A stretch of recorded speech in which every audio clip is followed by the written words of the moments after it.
Hello, আমি সুস্মিতা।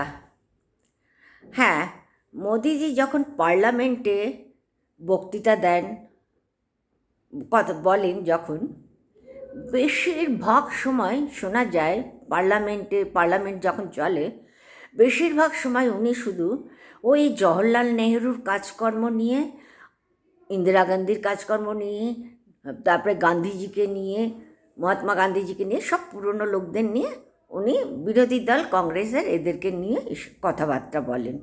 হ্যাঁ, এখন বিরোধী দলেরা তো কখনো সেটা অ্যাকসেপ্ট করতে পারেন না। পাস্ট ইজ পাস্ট, কিন্তু পাস্টকে ধরেই আমরা মানে প্রেজেন্টটাকে চালাচ্ছি। যাই হোক, এখন পার্লামেন্টে তো কথা বলা সেটা তো ছোটোখাটো জায়গা না। সেখানে প্রধানমন্ত্রী বক্তৃতা দিচ্ছেন, সেটাও ছোটোখাটো না।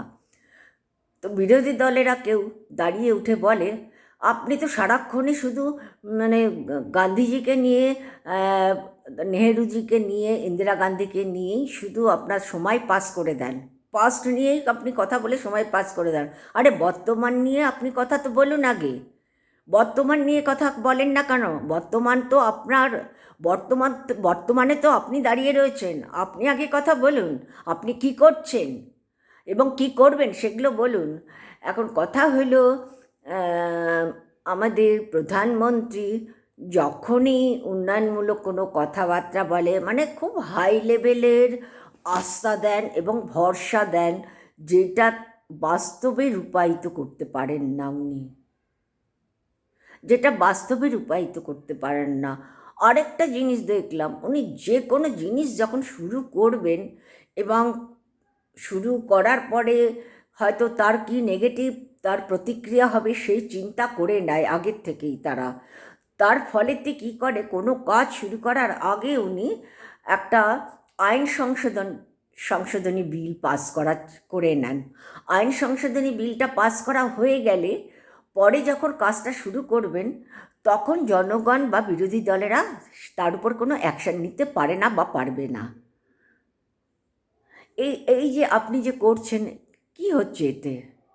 কোনো কাজ হচ্ছে কি? দেশের কিছু কাজ হচ্ছে কি? এখনও পর্যন্ত আমরা 12 বছরের মধ্যে তো আপনার থেকে কিছু পাইনি।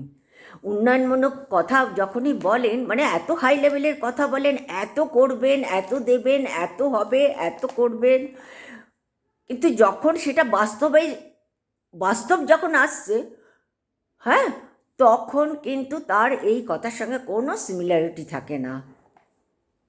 থাকবে কি করে?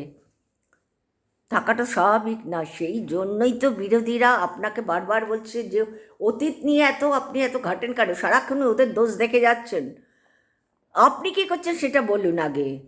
ওদেরটা ছাড়ুন, ওদেরটা তো সবসময় জানছেন, একই কথা কেন বারবার হচ্ছে? এটাই হলো মেন ব্যাপার। তার উত্তরটা হলো, বর্তমান নিয়ে কথা বলতে গেলে উনি বিরোধী দলের সাথে পেরে উঠবেন না। বর্তমান নিয়ে যদি উনি কথা বলতে যান, তার কারণটা কি? উনি ভাবুন, কোনো একটা বর্তমান নিয়ে কথা বলছেন বা বলবেন, সাপোজ উনি একটা কোনো মানে ভবিষ্যতের কোনো ভালো কাজের একটা করলেন, কিন্তু বিরোধীরা তো, কেউ তো আর অশিক্ষিত বা বোকা বা মানে সাধারণ মানুষের পর্যায়ে পড়ে না যে তারা বুঝবে না। তারা তো বুঝে যাবে, পূর্ববর্তী এক্সপেরিয়েন্স, মানে প্রিভিয়াস এক্সপেরিয়েন্সের উপরে তারা বুঝে যাবে যে আমাদের মোদী সরকার কি বলতে চেয়েছে এবং কি করবে সেটাও জানে। তাও ওরা অপেক্ষা করে যে দেখি আমরা, ভালো হলে তো ভালো, মন্দ হলে তো তার বিরোধিতা হবেই। এখন সেই জন্য বলছে যে বিরোধী দলেরা, আপনি অতীত ছাড়ুন, বর্তমান নিয়ে কথা বলুন। ঠিক আছে, ভালো থাকুন।